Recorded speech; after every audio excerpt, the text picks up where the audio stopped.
What's up, my dudes, and welcome back to the channel. I finally had some time to check out more about Limbus company, but I wasn't really too sure where to start off with. So I decided to pick this video because I've kind of been eyeing it for a while now. I'm really wanting to check it out. And we know the creator Suno from when we were checking out Arknights, as well as the Arknights and Limbus company collab, which kind of kickstarted this whole Project Moon dive in the first place. I'm actually quite interested in these characters for Limbus company, because from what I've heard of from you guys, as well as from my friends, I think Limbus company basically centers around these 12 characters. I suppose 13 if you want to count the clockhead dude. I believe his name is Dante. And whenever they release a new character, it's basically like an alternate version of these set of characters, which is kind of unique, especially in the gacha space, considering how gachas usually want to sell you the new hot thing, right, on the banner for you to roll for. But this is kind of a different approach, so I wonder why these characters are so beloved and how these alternate versions come together to create the narrative that is Limbus company. But of course, before we get into this, please make sure to go support the original creator. Link to that will be at the very top of the description, like always. Limbus company has some of the best written characters I've seen out of any game. That's right, these 12 fools of varying stature and stupidity are among the best written characters I've seen from a video game. And on hearing that, you may ask, why do you care so much about these chibies that are made in Microsoft Paint? Is it their development, their archetypes, and how those interact with each other, or is it that they have really interesting flaws in their character? And whilst all that is a big part as to why I love the cast, my thoughts can be simplified into just one statement: they aren't idiots. Which, to anyone who's played the game, that may sound like the stupidest shit you've ever heard on account of the fact that top to bottom, left to right, this is by far the dumbest cast of characters I have ever witnessed. Truly, it cannot be understated just how dysfunctional these 12 are. Yet at the same time, I find it hard to put into words the severity of the brain damage you see coming out from them on the daily. Look, it's this dysfunctionality that I feel like probably grounds them more. It makes them a lot more relatable when they're not perfect in pretty much everything that they do. I have probably the usual issues that most people will have with gacha game stories. In the fact that, like, usually the MC is just God, pretty much, to every other character that exists within that universe, and we can literally do no wrong. But I've been kind of intrigued by Project Moon as a whole, because that doesn't seem to be the case. I can't really think of any character so far who hasn't had some sort of inherent flaw to them that has pretty much driven their whole character arc and the narrative of the story that they want to tell. And I just find it fascinating when these flaws come together to either work together or clash against each other, and they end up changing the people involved in it or the world around them. Just simply depending on the scenario that is currently happening, like the outcome of that can change drastically. But unfortunately, a lot of gacha games don't seem to want to explore that because it's kind of risky. You don't really know how your audience is going to take it, I suppose. I just wish gacha games would take more risk like that. Like, say, a character death, or something traumatic happening that completely shifts somebody's course in life, which I would assume kind of happens pretty much on the daily here in the world of Limbus company. It's weird. Right here you have the stupidest cast I've seen whilst being some of the best written characters in a video game. Why is that the case? How can Limbus company as a story have moments where you horrifically fail to infiltrate a casino, causing a stealth mission to turn into a Gears of War segment, with a part that The stealth mission turning into an action section sounds like me playing any stealth game. Bro, I don't know what it is. I am just not stealthy. I guess I could maybe become that if I really wanted to and I tried hard to learn how to play them properly, but it just doesn't click with me initially. Same could be said about rhythm games. Although I guess I wasn't as bad as I thought I was at them, it's just not my favorite. You never really know though, especially with genres of games that you're not really used to, like you haven't played a lot. You give it a shot, things could change. That's initially how I felt about fighting games, like being super scared of them, but now I actually really enjoy them, so who knows? that has a white boy busting it down sexual style, or have a vengeful organization hunt you down in the sea, killing you for 2 hours straight over some stolen hair coupons, or have the protagonists completely obliterate each other 10 minutes after introducing themselves. How can it have shit that feels ripped from a drunk D&D session, yet also have stories about improving yourself as a person, where we see people struggle? Yeah, the whole drunk D&D comparison, quite true. I never really played any sort of like tabletop games like that until we basically streamed our first D&D campaign here on this channel, and now currently I'm playing Baldur's Gate 3 with my friends here on the channel. And it's certainly been an experience of highs and lows, but I suppose it's that experience that is quite unique and you can't really find anywhere else, and it's just a really fun way to hang out with friends, to spend time with people. But the kind of stories that come out of it, though, can be hilarious. So, yeah, from what he described of the whole stealth mission, I can kind of see how some of these scenarios are going to go. But obviously, there's also going to be the serious stuff mixed into it as well. Viewing their entire life as a failure due to the person they could have been. Seeing someone have their life consumed with nothing but blind obsession, or witness a story of a character who has had everything crumble before them and see the strength it takes to rise from that. Basically, how can we go from this 본인은 beach volleyball? to this? 왜 계속 저를 막아요? 왜 계속 시계를 돌려주는 거예요? 그래서 당신이 몰았는다고? 그렇게 좋게 넘어가려는 듯이 착한 척하면 속이 편해요. And somehow have the narrative be more than slightly cohesive while actually working really well. Short answer is, Limbus Company is goated. Long answer is the rest of this video. So to take you on the tale of these 12 dysfunctional adults accompanied by their sentient clock, let's talk about... Okay, hold up a second. Shout out to the Undernight In-Birth OST in the background. If you guys haven't tried it out and you enjoy fighting games, I do highly recommend it. Even if you're not into it, I also recommend it because it has like one of the best tutorials in fighting games that I've seen so far. Just a really cool anime fighter, which I think is about to get a new DLC character as well. The beginning of the game. I ain't gonna talk terribly much on world building, as even though this video is for people getting into the game as well as current players, I'm mainly just gonna focus on the writing for the characters. I'll only explain world building when it's inherently necessary. So the game starts with Dante, the player character, removing their cranium from their body so they can put a clock prosthetic in its place. Don't question it too much. From there, the 12 sinners. Okay, so Dante isn't just this way since birth. They actually removed their head in order to place this for some reason. It would be really funny though if we never get explained why this is just the way that he is. Basically your squad, get introduced, and they all die horrifically in battle to only be revived after the player character goes to the Gate of Truth from fucking Full Metal Alchemist. Now, anyone who is yet to play the game is probably questioning a lot, but again, don't worry about it. After this, introductions are to be had. This is our first time getting to know the characters, so we can be sure to see all their quirks, characteristics, motivations, everything that will make us care about them for the rest of the game. 이상이라 하오. That's it. Brother, what the fuck What is happening? Just read all this text now. was that? He literally just took his nerdy face, tired eyes, a damn Beatles bowl cut having ass, and just said his name. He's going to be with us throughout the entire journey, and this was all he had to say. Really?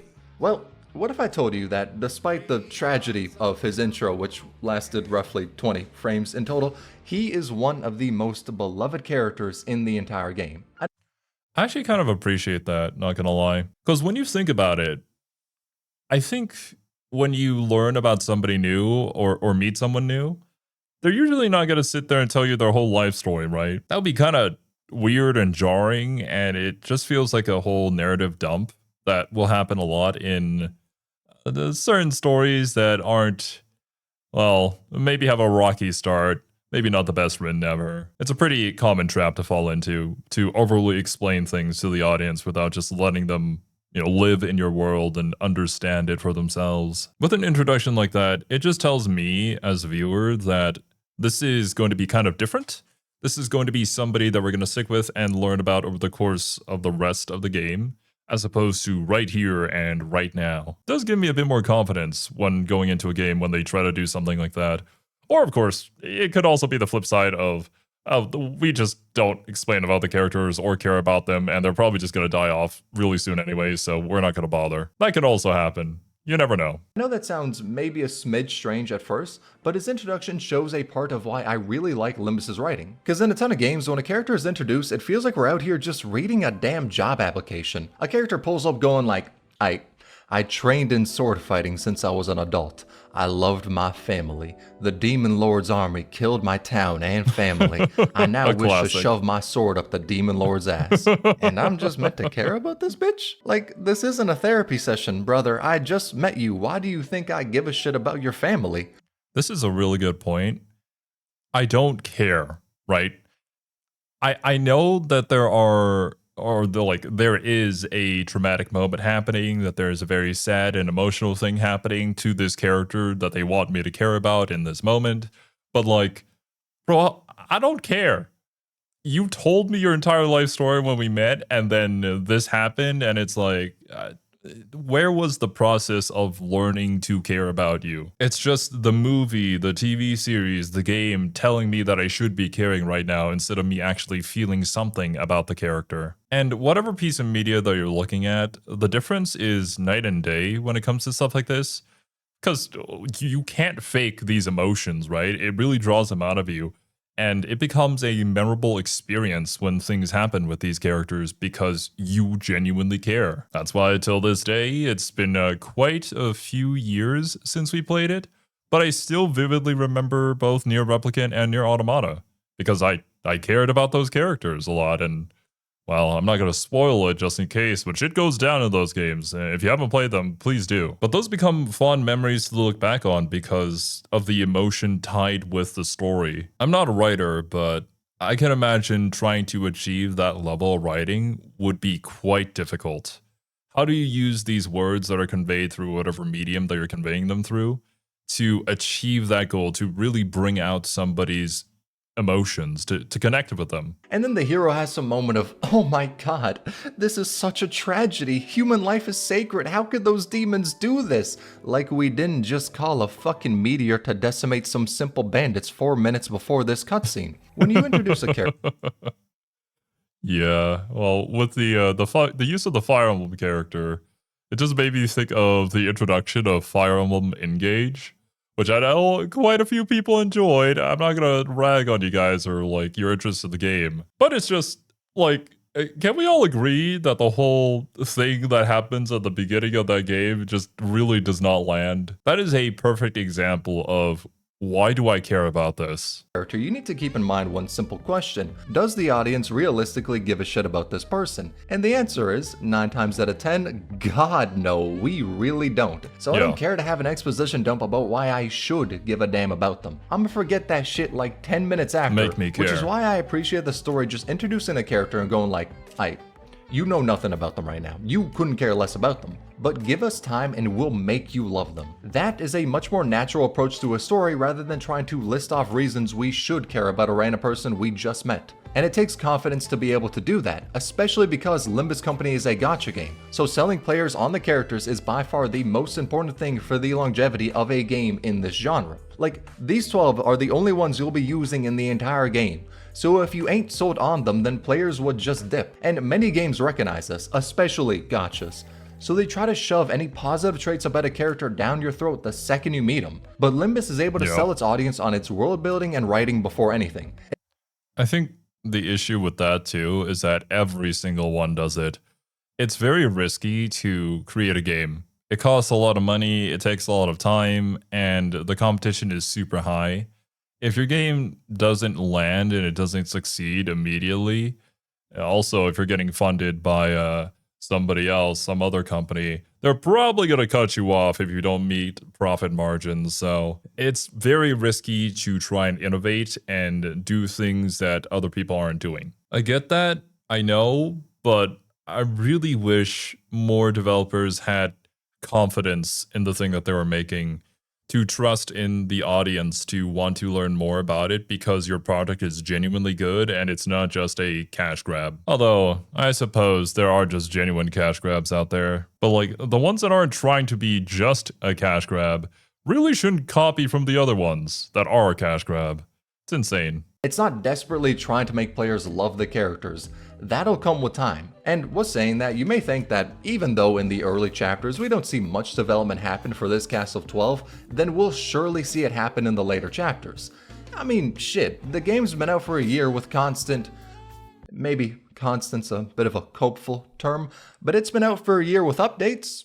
happening sometimes. So surely we should have already seen the development for these 12 fine specimens of brain rot.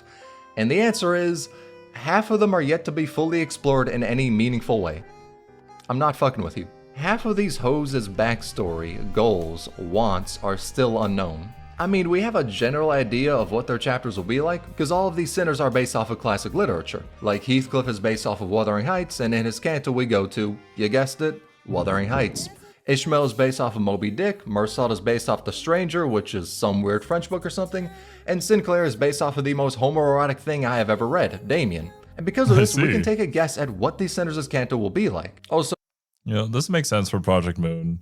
They are just fans of classic literature, and a lot of the references that they make within their stories, you can pretty much tell where they come from. But it's really the way that they adapt those ideas into their world, into their vision, that creates such a unique experience overall. So in case you don't know, a canto is basically a character's chapter. As in Limbus, a chapter, or canto, is a deep dive into a specific character. But even though they generally follow the themes of the original books, we don't know for sure what will happen in them or the twist that will be spun onto the narrative. Yet despite the fact that half of the cast ain't got their canto, the community still loves every character in the game. So why is that the case?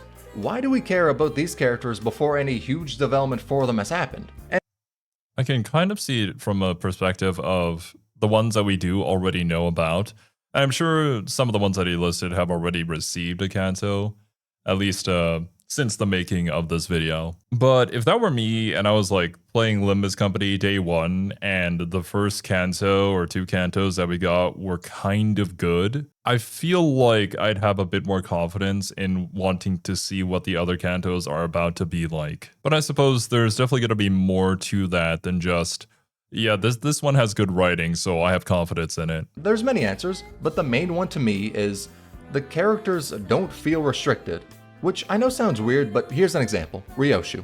She is downright insane, even more so than the others on the bus. Yes, by the way, their house is a bus, don't question it. But she decides to speak in abbreviations, and also wishes for nothing more than to splay the guts of your enemies and create magnificent art from their corpses. The usual. Okay, I never said she was a saint, right? And the thing with that is, we don't know why. The plot is yet to tell us, so we just need to take guesses. We'll probably know why in her canto, though as of now, zero clue. Same goes with Don Quixote. She's all about justice and has done some of the stupidest shit because of that. Hell, if we know why she has that fixation, she just does. That is to say, the characters don't feel like the plot demands of them. It doesn't feel like, oh, this is Ishmael's canto, so everyone else just shut the hell up and don't exist. Instead, in every... Another classic about gacha games. It's like, forget about all the other characters that we talked about so far. Love this character specifically that is currently on Banner. Okay, Banner's gone? Forget about this character. I get the reasoning behind it. We already talked about it here at the beginning of the video. But I just really wish that it would be more cohesive. Like, be an actual game, be an actual story, and like an RPG. Have things interconnect with each other. It just makes it feel so much more cool. It's way more fun that way. I don't know why we don't do it. And I bet you if we did do it, we'd be kind of different from all the other games out there right now. You'd set up your own niche within whatever scene that you're trying to compete in, right? That's pretty much why Limbus Company has the following that it does, because it's different. Canto, we see hints of who a character really is and small developments that happen from them, which is much more believable than having a mostly static character suddenly change when the writers think it's their turn on the development wheel. In Limbus, all, or at least most, of the development is generally planned out, as we've seen CGs that exist for some cantos months before they were released. Because of this, the characters feel thought out and are doing their own thing in the story, instead of the story ignoring a character until it is their own canto. Which is why these 12 already have interesting character despite half of them not being focused on in the story yet. This approach to the story makes little lines here and there double back with a ton of meaning later. Like one throwaway line is when Ishmael says that Dante is incompetent as a manager. 적어도 관리자님만큼은 책임감이 있을 줄 알았는데 겨우 돈키호테 꼬임에 넘어간 건가요? 실망이에요. 아무리 그래도 다른 누구도 아닌 관리자님인데 이번에야말로 전에 겪은 실패라는 치욕을 닦아내려 주실 수 있을 줄만 알았는데 She said that after she saw our stealth mission in the casino become about as botched as Heathcliff's hairline. Now, first time hearing her chew us out, everyone just thought, yep, shit OG, you right, we kinda dumb, not gonna lie. But we didn't notice these small changes that happen afterwards. As before that line, Ishmael was more open with the group and interested in seeing Dante's ability in management. She wasn't precisely buddy-buddy, but bare minimum, she was being approachable. Then as time goes on, she sees how dumb we are and eventually tells Dante some shit you would hear out of Gordon Ramsay. After this scene, bit by bit, she starts talking less in the story. She takes a backseat to any conversations and doesn't really talk to anyone unless it's needed. And she mainly pipes up about how insufficient we are as a group. This boils over to the sea event where she snaps after hearing how we're going to be going up against the Palid Whale. Okay, that is very cool, and I'm glad that they do it that way. That is something that I feel like so many games lack. And that is consequences. The lack of consequences in so many stories kind of makes me lose interest in them. Because nothing ever really happens, and you kind of know what the ending is going to be because obviously they're not going to kill the character that they're trying to sell you. Or not even to that degree, just a botched job in anything rarely ever happens, but the fact that it has happened here and the characters lose trust in you in a very realistic way, because like, yeah, duh, I'm not going to trust you if I know that you're just kind of incompetent, but now I'm sort of stuck in this scenario with you, so I kind of have to go along with it anyways. That makes sense. That feels natural. By then, she's shouting about everyone's inadequacies and not wanting to take part in any fun activities because they need to train for what they're about to do. And many players were confused why she was going down this road so suddenly, as at the time we had no answers, so we just assumed that the Great Lake, which was the place they were going to, basically just imagine the Grand Line from One Piece, was just that scary. And she wanted us to be strong so we didn't get annihilated. But that's not why she grew distant from the group, and the signs of it existed ever since that casino scene.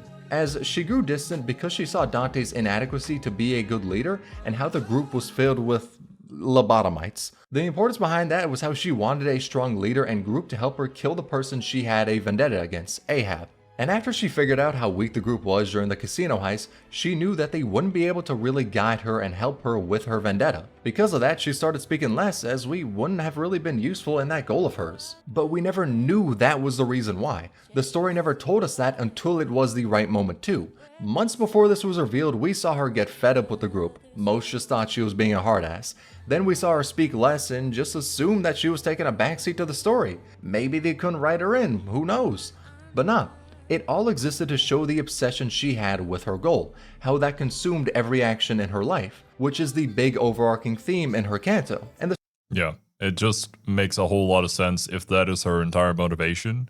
And it's really cool that it's not just told to you. When speaking with people in real life, especially in real life, you always have to read between the lines. And I think conveying that in media can be kind of difficult, because sometimes if things are way too vague, then your audience will just be sort of lost. But it's very important to have these little foreshadowings that, you know, maybe the audience doesn't really get at the time, because it just makes the payoff feel so much more rewarding. The story didn't care to explicitly tell us this because it was not yet time for that. We only found out why months later. That is what makes an interesting character. We see small signs of something bigger and the story doesn't feel the need to bash us over the head with it. Hell, most of us missed these signs or forgot about them entirely. I only picked up on this when I was playing through the earlier chapters. But that's an example of a believable character trait. The game didn't feel the need to throw up a flashing sign saying, "She thinks y'all are dumbasses, so she's speaking less in the group as y'all won't be able to achieve her goals." The story assumes that bare minimum the audience has unlocked the mythical human DLC known as fucking reading comprehension.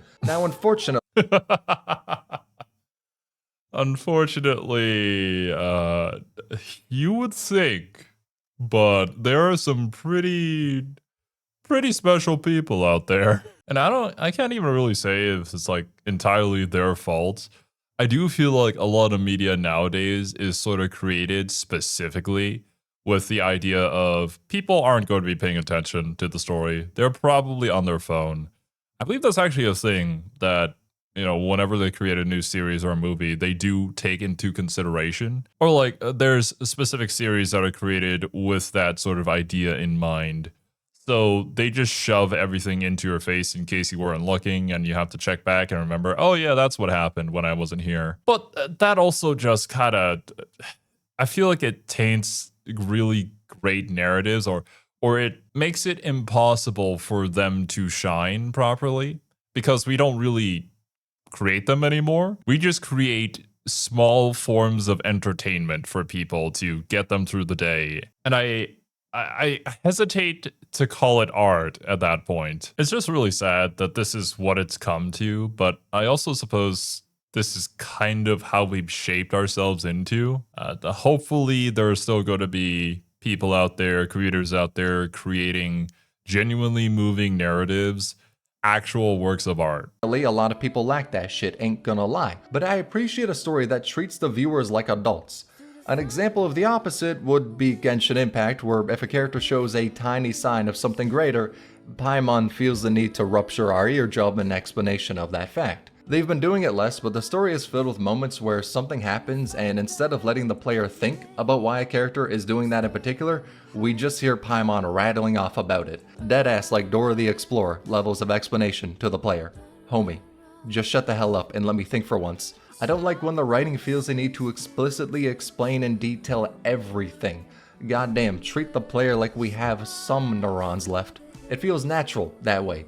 And something else that makes the writing good is how the characters act, well, in character. To put it simply, a lot of stories feel like we need to hit X, Y, and Z as plot points. So to do that, we need these characters to do this, which then furthers the story so we can get to some big plot reveal later down the line. Limbus instead feels like, we have these characters, and the story will be purely and solely about them. The world already has so much development about it, but the plot will not be focused on just exploring the world. The centerpiece is the characters, and as a byproduct, the world can be further explored. Because of this different mindset, the plot feels like characters existing in a world and dealing with their problems, as opposed to them going through the world due to the plot. An example of something that fails at this. Yeah, I think writing like this can definitely give off a very different feel to the story. You approach it from a different perspective, allowing you to create in a more natural way, I would say. Because what we learned so far throughout our journey through Project Moonlore is that they have a very heavy emphasis on this world that they've created. So what better way to explore this world that they've created than through the eyes of characters who are trying to live in that world, trying to survive? How does that world change them? How do they change that world? And with that sort of perspective in mind, I feel like it definitely creates a more believable journey for those characters, because it isn't a made-up scenario that we thought of, and then we have to get the characters there to do the thing that we want them to do.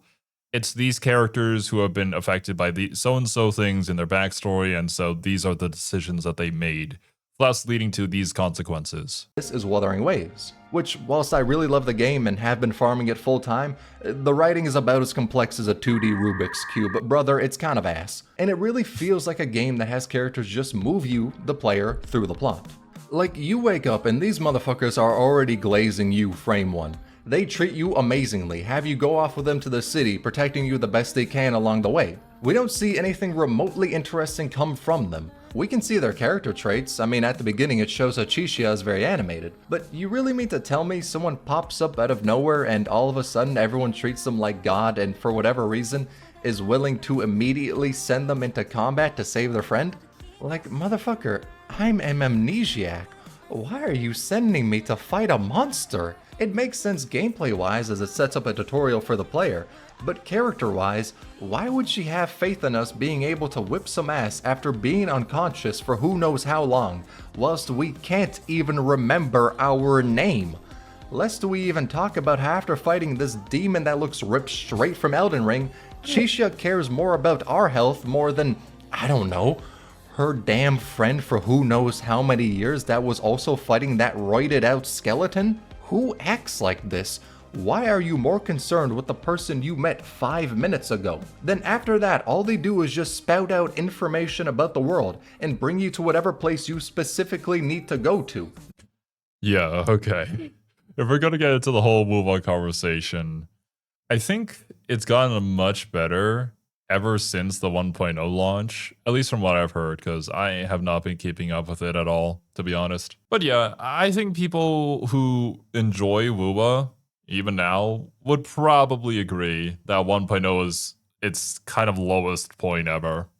It was, there was a lot of issues with it, and I think it's pretty much because, as I said before, we're copying other things, so we're taking a formula that has worked before and trying to create our own game around it, but ever since then, we've kind of evolved from there. These are pretty valid points, though. It just, you kind of accept it nowadays as like, oh, yeah, it's a gotcha. This is how it's gonna go. But I really wish that wasn't the case. They don't feel like characters. They don't have any personal motivations or aspirations. They're just encyclopedias that also treat us like a god. That's not believable. People don't act like that. Limbus even has a character that also treats the protagonist like a god, but she does that at a very obvious ass-kissing because she used to work in the army, so she knows how the chain of command is and is just acting that way for brownie points. It makes sense for her to do that, but nobody else treats Dante like that. At the start, everyone treats him like a fool who doesn't know much, because guess what? They're an amnesiac in a city that has people murdering and cannibalizing each other 24/7. There's no reason to place any hopes or such on the protagonist.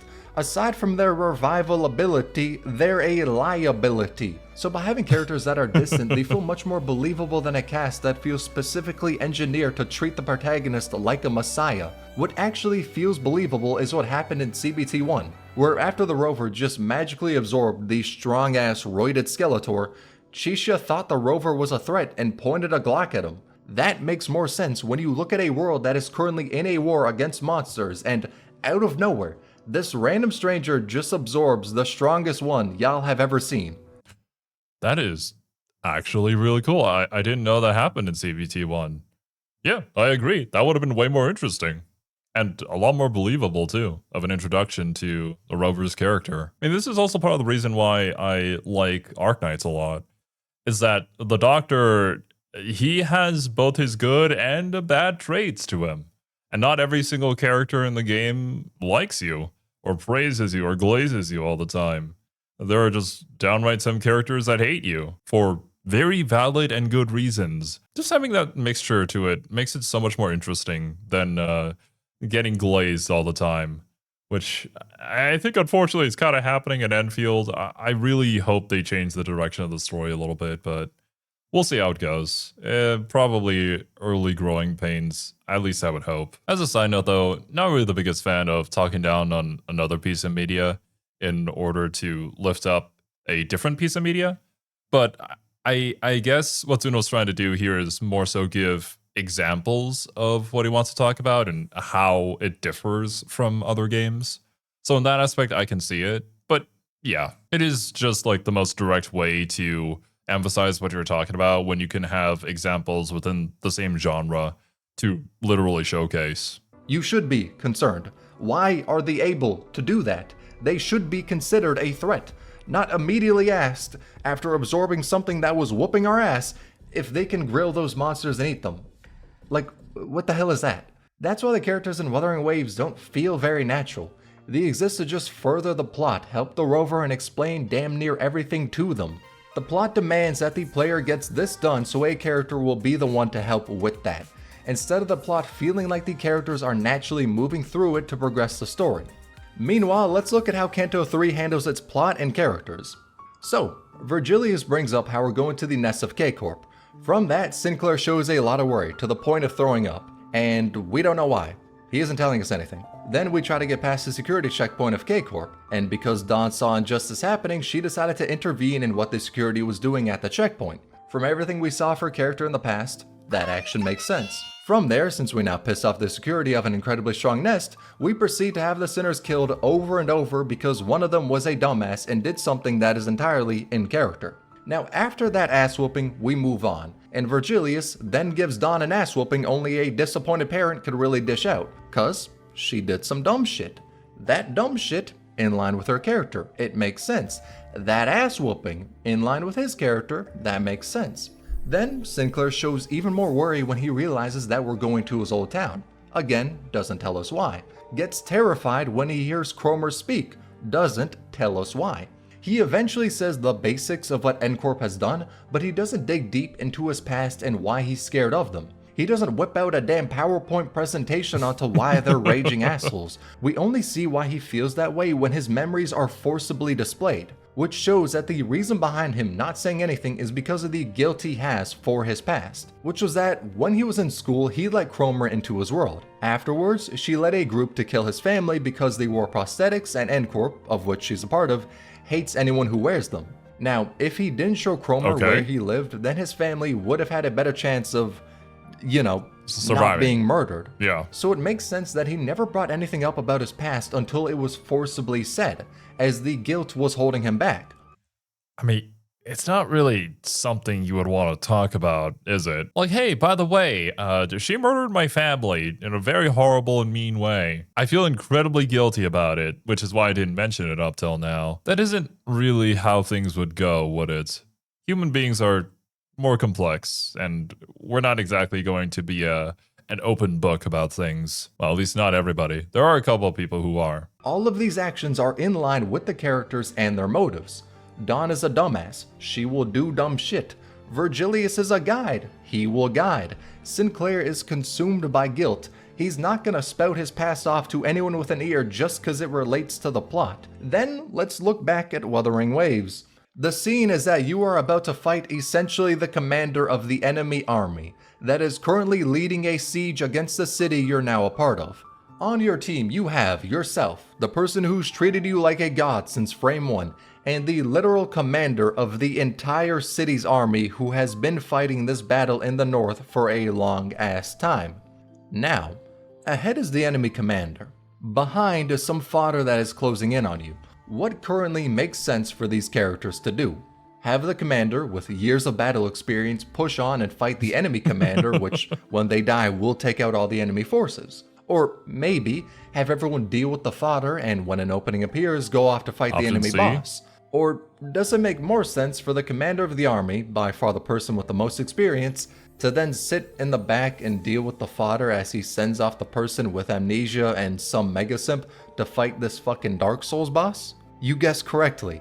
He wants to leave the fighting of an incredibly strong foe to the two people he just met as he sits in the back and plays with the basic bitches. That makes no damn sense. But yeah, I really get where Suno is coming from with these examples, because these are all like reasons why I never really got into any of the gacha games stories, because I felt like they kind of followed this pattern, like a big majority of them do. And it's really just all about the gameplay and collecting the waifus and whatnot, and that's fine. But I think it was really only until Arknights that I had found out that, gacha games can have pretty amazing stories. I just don't really like it when there are moments in a game's narrative where clearly there's a character that is meant to be, well, the main character that is you, that is then shoved into a situation because you're the main character and you got to do this because you're amazing and all that, without any good reasoning behind it. Makes sense from a gameplay perspective, not so much from a narrative one.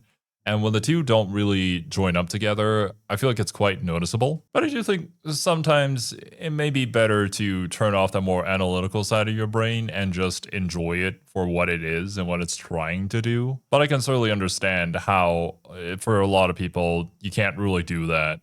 That's something that I'm trying to work on myself, because I feel like being overly analytical about things kind of robs the joy from experiencing that thing. At least with the rover, he is testing to see if they are the chosen one, but why are you sending off their mega simp in place of you to fight the enemy commander? If that is the level of confidence for the leader of your forces, it's no wonder y'all have been in a stalemate for a minute. He's a damn fool. Him saying he'll stay behind exists purely so Yang Yang could have this hero moment where she stays behind instead, protecting us, the person she met like 4 days ago. It's not character driven at all. He said that just so her hero moment could happen. Logically, it doesn't make sense. The writers wanted that scene and didn't care if the characters had to suddenly become idiots to make it happen. That is what I'm talking about when the writing feels like the plot has the characters doing shit to hit points as opposed to the characters being themselves and having shit happen from that. And I do hate to shit on Wuthering Waves as I really like the game, but by far the story is the weakest aspect of it. I'm playing it on the daily, but we need to keep it real. That is the one aspect we can't defend that much. So that's a I mean, yeah. As I said, I don't think anybody who even currently plays Wuthering Waves nowadays can really defend the 1.0 story. It was the lowest point, I would say. Unless if something else happened after that, but as I said, I haven't been keeping up. As to why I like the little things behind the character development and writing in Limbus Company, the stuff that makes the cast feel believable. Let's now talk about the front and center development for them. So as I said, every canto is about a specific character story. It fully dives into who they are. The only exception to this though are the first three cantos, Gregor, Roygia's, and Sinclair's. Those do a good job of introducing the character and what they're really about, but they don't go the extra mile for resolving their conflict, like Canto 4 to 6 does. Main reason is because those cantos introduce characters that will be much more important later on in the general story. So they feel like a bookmark that we'll return to later and then see more development on those fools.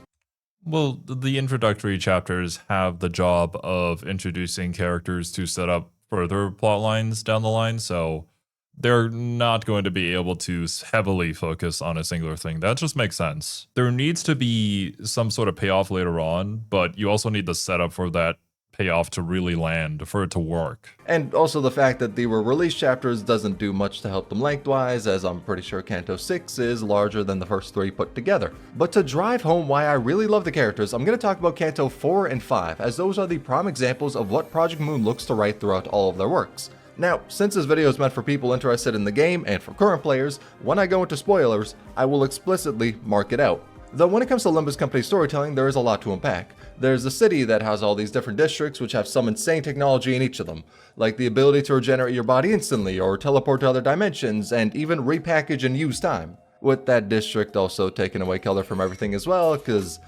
honestly, they're just kind of dicks. There's also the mafias known as the fingers, like index, middle, thumb, etc. But the thing is, most of this isn't imperative to the story. Yeah, don't get it twisted. The story takes you on gigantic turns and shows how insane the world is. Like, straight up, in Canto 5, you fight a whale the size of the average American. But the development of the characters is much more grounded in reality. It takes insane settings, shit you'd expect from a game that's mixed with fantasy and a technologically dystopian city, but then it brings you through a story that feels more akin to psychoanalysis. And you know what? Immediately after saying that, I feel like I'm venturing into the fucking Rick and Morty fandom mindset of, oh, you must have a strong intellectual mind to understand Limbus Company. And I wouldn't say that's the case. The story doesn't treat the player like a dumbass, but it isn't exactly rocket science either.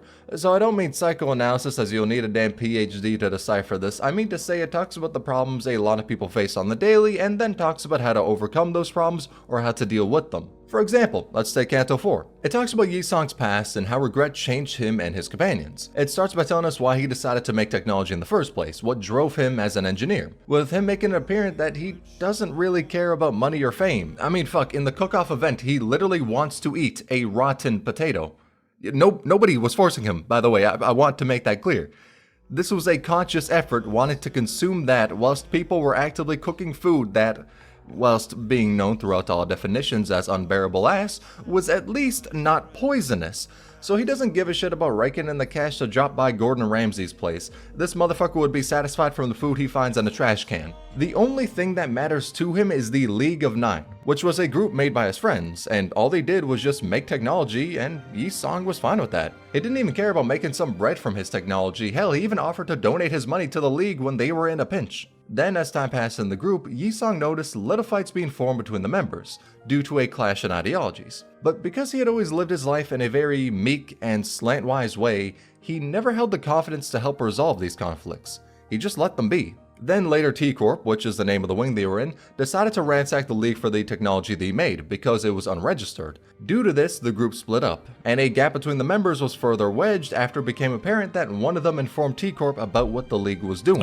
After the split up, Yi Song lost all purpose in his life. The only thing he loved was the League, and now it's broken apart, leaving him just regretting not being a better friend, regretting how he let the group members fight even after seeing the signs that some members were growing distant to one another. He fell into a depression, and during this time he looked into the mirror. Not an actual mirror, by the way, it's a piece of technology he refined, called the mirror. Now the mirror technology has the ability for the user to see into parallel worlds. Now when he was looking through each parallel we're gonna see one where they do stay together. But man, that would be so painful though, seeing just a better, quote unquote, version of yourself, you just feel shitty about it. But I can see where this is leading, though. This feels very relatable, depending on to different degrees, obviously. At least for me, it's like thinking about an alternate scenario where the legit Weebs group sort of falls apart and shit goes down.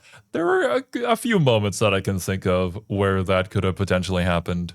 Thankfully, we live in a timeline where we were able to stay together for so many years. And hopefully many, many more, because I really do enjoy doing this. But just to imagine a scenario where that falls apart and how that would affect you and how much it would have changed you and all the people around you is both intriguing and sad. Best to not think of what ifs, though. Let's live in reality, or at the very least, the reality that we currently perceive. Universe, he was searching to see the life of the Yi Song in that world. And then he came across Song Yi, a version of himself that was his ideal.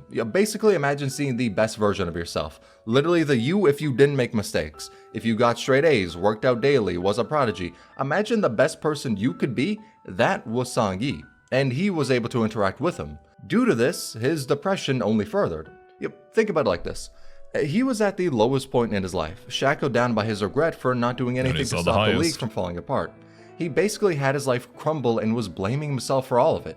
Then he looked into the mirror and saw a different version of him living their best life, represented by having wings on their back, showing freedom. So he became depressed because he viewed Song Yi as evidence that he truly failed in life. To put it into normie terms, grass toucher terms, real life terms, it's as if you failed at a big moment in life, which many of y'all can probably say you have. And after failing, you kept that regret saying, oh, if I just studied more, I would have been accepted into that college. If I just did better on that date, I would be going out with that person. Or maybe thinking that if you were able to get that dream job, you would be so much happier than you are now. Imagine any time in your life you were filled with regret over your past. Then think, what if you saw a different version of yourself that didn't make those same mistakes? And you were just elated in that timeline, really living your dream. Most people would look at that as proof that they failed in life. Because you don't have your wings, because you took a wrong path, that means you can never achieve what the ideal version of yourself has. And that is precisely what Yi Song did. He hated himself, viewing his life as worthless because he wasn't able to be the same person in that other world. And now I'll be venturing into spoiler territory, so skip to this time on screen if you do not want to be spoiled for Kanto 4.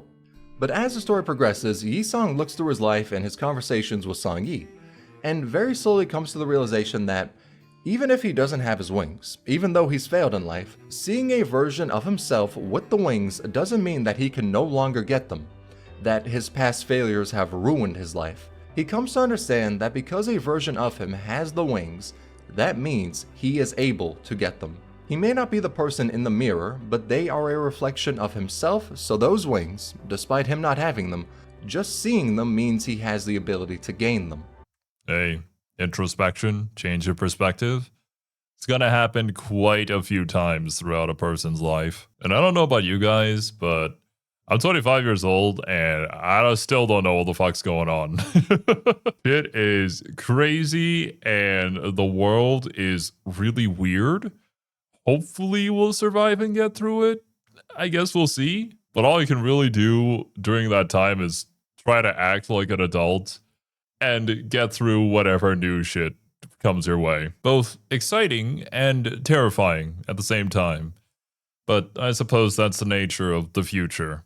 It's like when someone gets obsessed with only looking at their failures and says there's no way for them to get better. Yet they're blind to all the potential they have as a person. Everything they can do to get better. That mindset of, I've already failed, so what? Creates a vicious cycle for someone to live in. And Kanto 4 shows just what it's like. Yi Song was unable to live due to regret, and because of that mindset, he only made his life worse. Until realizing that it's not too late to become the ideal version he sees of himself. In between all the insane shit, the domain expansion due to ego, having an insane lady in the consciousness of humanity speak to somebody about a cow, or even the torturing of an eyeball that came from a star's wish that then produces tears for those to be refined into an ampule that regenerates damage to one's body to then be sold as a way to keep K-Corp's tier business up booming. Yo, look, I gave the heads up that the lore gets kinda nutty, alright? The story has all of this wonder to it, an honestly beautiful world, but at its core, it's about improving yourself as a person. Same goes with Kanto 5. In it, Ishmael... Okay. I don't know if any of you are going to get this reference, but this is actually why I love the Monogatari series. because it does exactly this. It goes through relatable situations by using a supernatural means to convey all of these very human things. And I think Limbus Company hits upon a lot of those same beats as well. That's also probably why I've been enjoying my dive into Project Moon so far. I just really like seeing characters develop through a story, because I can find a lot of it relatable, or if it's not a relatable experience, I get to learn from a new experience. Laments the common cycle of life, where you go study, get good grades, get into a college, graduate, get a good job, retire. Due to her not wanting to live that way, she quits, and goes to search for any random job, deciding to become a sailor after seeing the posting for it. That's because she didn't know what she wanted out of life. She had no goals to really aim for. It didn't feel like she was really living through life, but instead just drifting through life. And the whole Moby Dick thing, I see. Yeah, I think we all feel this. I felt like I had a very good idea of what I wanted to become, but now I'm a VTuber. This was not a part of the plan, and I don't really know where it's going or where I'm gonna end up, but yeah, I'm here for the journey. I think especially with 2020 and all that brought about, I feel like a lot of people's plans did not go as they wanted it to. So this one maybe hits a bit hard. Then, after joining the Pequod ship, she meets Keequeg. And with time, she grows to love her, even thinking about how she would love to spend her time walking on the coastline with her. In her life, she had finally found something, or I suppose someone, to live for, Keequeg. That is, until Ahab led them to fight against the Pallid Whale.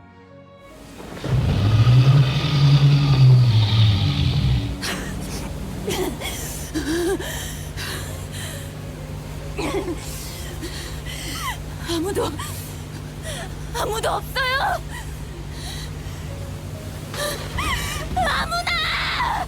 In just one bite, it had taken away everything from Ishmael, supposedly killing Keequeg. Then Ishmael was consumed with her hatred against Ahab, wanting nothing more than to take her life, due to the fact that Ahab led Keequeg against the Pallid Whale. That hatred then bred the pure obsession to get revenge against Ahab. That becomes her only goal in life. She disregards making friends, doesn't care about anything that will happen in her future. Anything she did in life was just to get revenge against Ahab, nothing else mattered. And we saw all of that from her character ever since the casino scene. But now I'll be going into spoilers, so please skip to this timestamp if you do not wish to be spoiled. But the only time she let up in the goal of killing Ahab was once she found out that Keequeg is still alive inside of the Pallid Whale. But the hatred still holds her. So she makes a deal that after killing the whale, Ahab will give up her life to Ishmael, which is what she's wanted for years, to kill the person who caused everything to go wrong. Due to this obsession, she loses sight of who she is as a person, until Heathcliff and Dante lend her a helping hand and say how this isn't the right path. She disregards those words and is going to be rid of Ahab, until hearing this. 그것만 죽인다면 더 이상 바랄 것이 없을 거라고. Sounds familiar, doesn't it? We're not so different, you and I. Then she realizes what her obsession really means. All of it was just to rid herself of the guilt. After all, if she had stood up to Ahab before being forced to fight the Pallid Whale, then she and Keequeg wouldn't have been separated. But because that guilt is hard to face, she covers it by saying that Ahab is the root of all evil, and if she can just kill her, then it would absolve herself of everything. I mean, isn't that such a convenient out? Would be nice if the world were that simple, but our emotions, while they may want us to make it simple, the reality is that it's not that easy. What happens after revenge? You never really think about it, because you're kind of stuck there in that moment in the past. Though all the obsession really meant was that she was turning into Ahab, mirroring how she was with the Pallid Whale. Due to this realization, she decides to not kill Ahab. If she did, she would have become her, and have not been someone who was able to take the helm of her own life.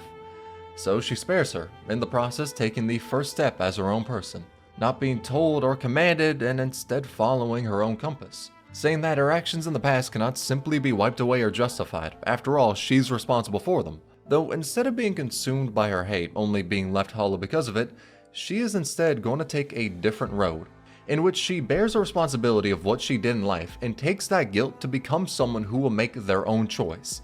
The message is that, in life, you're gonna make mistakes. You won't have everything figured out, and due to those mistakes, you'll have a lot of bridges burned. But as a person, you need to recognize what you did wrong, and instead of placing the fault of it all on someone else, instead look at yourself and improve. Before your obsession turns you into someone you're not, it's important to make sure that you are in control of your life. Before anything, that is what you need to be sure of. Not a whole lot of things you can control, but if you can control yourself and your responses to whatever shit life throws at you, then at the very least you've got something. But yeah, I see what he's getting at here. It's not like the most groundbreaking stuff ever. This isn't like completely mind-boggling. We've seen many different iterations of the same story throughout history. And I believe it's been a while since I've read it, but that's also basically the point of Moby Dick, right? Which is exactly what this particular character was based off of, so it makes sense why they follow a similar trajectory.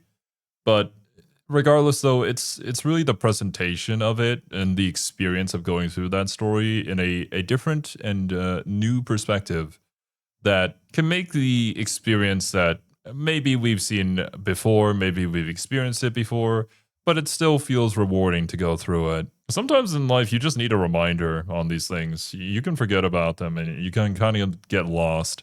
Like, you know that this is a thing that you really shouldn't be feeling this way, but you can't really stop your emotions, can you? Very likely a story that will keep on telling far, far into the future as long as people exist in the way that we do. But they should never control you. And this relates a lot to real life with people who spend their entire days online, listening to other people's definitions of success, where it's common to hear that you need to be making this much, have these degrees, this job, and if you don't, gotta have like a million side hustles. But really, social media is all about showing how much more successful you are than other people. And that's kind of why it's made me just drop off of it entirely. I mean, hell, even the social media for the channel, stuff like my Twitter or Blue Sky or whatever, I don't recall having posted on those for quite a few months. It's not really something that I want to look at or I'm super into.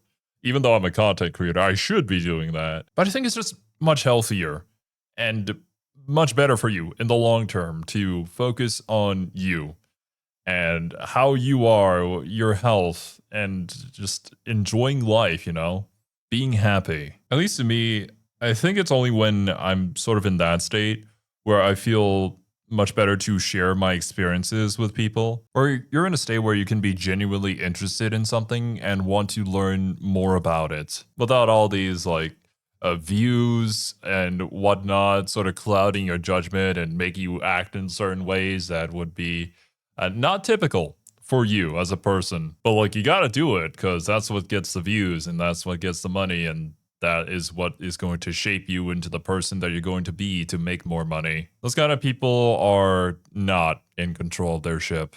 But hey, they got money, so maybe there's something to it. I don't know. I'm not about that life. Well, the reality is, nobody fucking knows what they're doing. No one has every little thing figured out. And you don't need to know what you want out of life immediately. That will take time. But what's important is that you take control of yourself. Canto 5, as well as Canto 4, and hell, probably all the others in the future, are stories about healing. That is why I love them and the characters in Limbus Company. Of course. That's kind of funny. I literally said that earlier. I don't fucking know what I'm doing. Nobody really does. That's the one truth that you learn when you grow up. You think all the adults have it figured out and they got things handled. And when you become an adult, you're like, damn, that wasn't true. I wish it was. Maybe someday. Maybe someday we'll get there and we'll know. We'll figure things out, but I don't know if we'll ever reach there or how old we'll be when we do. Because looking at some of the people in my life, I kind of doubt that they got things figured out, even at their age. Of course, the writing itself is good. As I said, the cast feels like actual characters instead of moving plot points. But the main thing I love is how the story, whilst being put to a grand scale in what it does, has messages and meanings that cover topics most people go through in the real world. I haven't seen many games able to do that in a good way. And to me, that brings it the extra mile for it to have one of the best casts I've seen out of a game. That is what makes it special in the eyes of anyone who's played it. A bit ago on Twitter, I made a post asking people what they thought the most beautiful line in Limbus Company was. And the replies were filled with people saying how the scene that they love had them so emotionally invested, or how they were able to heavily relate to a specific character. Seeing the growth the cast goes through is the main strength of Limbus Company, and how a lot of people can, unfortunately, relate. In terms of Project Moon's works, it's not just Limbus that's like that either. Even looking back to Labyrinth Runner or the Yeah, it really depends on what point in your life you're in, that a specific piece of media will resonate super heavily with you because you're currently going through something similar or something relatable to that. I think that's why it's important for these pieces of art to exist out there, for people to learn from others' experiences and see how they've gone through it, see how they dealt with it, and that it's possible to do, even though right now you feel like it's impossible. worst gaming experience you could ever have, Lobotomy Corporation, the stories have been about growth. There is an overarching plot in all of them, but their works have been incredibly character-based, like Ayn addressing all the hurt he's caused in others, or Angela living through the pain of her past trauma. That has always been Project Moon's focus. So yes, Limbus Company has one of the best casts I've seen out of a video game, as I haven't seen many characters be this relatable or have me as emotionally invested in their stories. And I wouldn't even say that this video was able to fully cover the depths of the writing. To do that, I would have needed a 3-hour long video. I could have covered how Yi Song's companion's view of the mirror relates to their character, how Heathcliff's character was all developed for one goal, or gone over the 1,000-page doc that shows the story references to the layers in Dante's Inferno. Holy. That's really cool, but yeah, it seems like a lot of effort. While we didn't get to all of that, though, I think I have a pretty good idea of how these the story's characters are written and what to expect if I were to ever go into the game myself. And hell, even the story relations to the original book material. But I wanted to keep the length semi-small for the video and talk about the main reason we love the story in this game that's about a handful of idiots on a sentient bus. Do I think the story is perfect? No. Do I think its writing is leagues I mean, can any story be perfect? I don't think so. above other really well-written games? No. Do I think the cast is the absolute best we'll see out of any game whatsoever? Of course not. But personally, this cast and story has had me invested like no other game has been able to. That is why I love it. Alright, I think we'll pause things here for now, because maybe I want to experience it for myself. We'll see. But yeah, that was a nice little look into the characters for Limbus Company, and it really helps me understand why people enjoy it. And it has a lot of themes that I personally enjoy from my favorite media, so I think I definitely enjoy trying out this game too. But obviously, we haven't seen any of the gameplay, so who knows? Some of the Project Moon gameplay that we've seen so far has been kind of out there. Regardless, though, if you guys have any video suggestions in terms of Limbus Company lore, do let me know in the comments, and I'll check them out, see if they're interesting, and I may do a video on them at some point in the future. But anyways, my dudes, thank you guys so much for joining me. Hope you enjoyed your time here. Hope you have a wonderful rest of your day, and I'll catch you in the next one.